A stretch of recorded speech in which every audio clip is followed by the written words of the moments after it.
नमस्कार शेतकरी बंधूंनो, माझे नाव संजय रामदास पाटील, मुक्काम पोस्ट धार, तालुका अंमळनेर, जिल्हा जळगाव। हा मका निजीवाडू सीड्स 306 कॅप्सूल असून हा मकाचं मेन वैशिष्ट्य असे आहे की गर्द भरलेला असून नारंगी कलर व स्टँड मजबूत असल्या कारणामुळे तो हवा व वारा वांदी यांना बळी पडत नाही।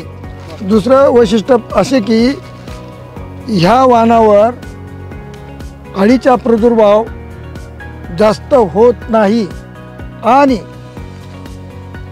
32 दिवस पाणी नसून सुद्धा हा मका सर्व खालीपासून तो वरपर्यंत एकदम टपोरे दाणे व त्याला काही एक खिंड न पडता संपूर्ण परिपक्व वर हा वाण तयार झालेला आहे। याचा रंग नारंगी असल्यामुळे बाजारात आपल्याला बाजारभावसुद्धा जास्त भेटतो आणि त्याची गिट्टी बारीक आहे व उत्पन्नास तो एकदम चांगला वाण आहे। म्हणून आपण सर्व शेतकऱ्यांनी हा वाण जास्तीत जास्त करून लावण्याचा प्रयत्न करा ही विनंती